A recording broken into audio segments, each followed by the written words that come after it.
Hey everybody, welcome to Tip Tuesday. I am Remington Brown with Stoneman Log and Timber Homes, the design manager here. Today we're going to be talking about a few essential design tips if you are picking out, modifying, or brave enough to sketch your own floor plan. So the very first thing is your property.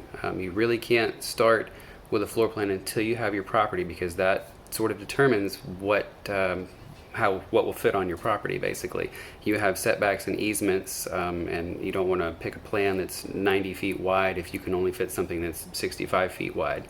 So I always tell people not to fall in love with a floor plan until they have their property and they understand what is going to be able to fit on their lot. The second item to consider is that is really out of your control is the slope of the property. Is it going to be flat and on a crawl space? Is it going to lend itself to a basement? Do you need to go upstairs to have a second or a third level? That's going to all be related to your property. So again, don't go picking out a really wide one level plan that's very spread out if you're building on a lakeside or a mountainside lot that slopes and it's very narrow. The other thing to think about right away is the main purpose of the home. Are you downsizing into retirement? Are you looking for a second home or a vacation home where you and your family, your kids, grandkids may all be gathering at the same place at the same time and you need lots of space? Bedrooms is what's going to be the main driving factor. How many bedrooms are you really going to need? If this is a retirement home, you may want just one or two for when the kids or the grandkids come and stay, or guests. If it's a vacation home, you may want more bedrooms so that everybody can all be piled in there at the same time.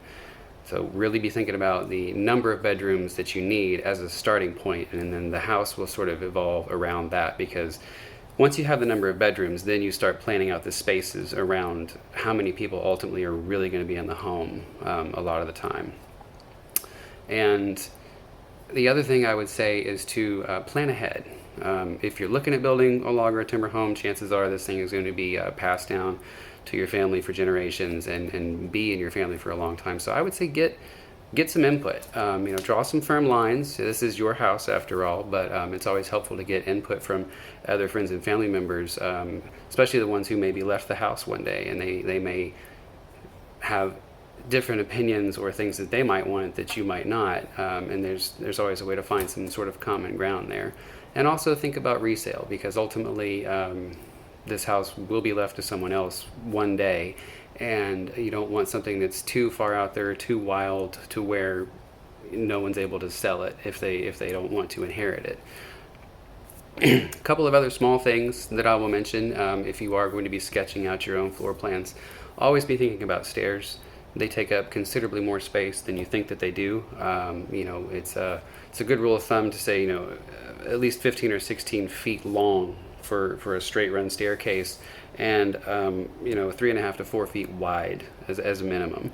And also the thickness of the walls. You can take out your graph paper, and when you're sketching out your spaces, be mindful of the thickness of walls. If you have a 2x4 wall or a 2x6 wall and you have 6 or 7 of them throughout the house, suddenly when you factor in the thickness of the walls, you've lost 2 feet over the course of the width of your house. That's always a challenge that we run into when we're designing homes. People they always ask, well, why don't these room sizes work out to the way that we had sketched them? And that's often the answer, is that we've lost due to the thickness of the walls. So just sort of keep that in mind.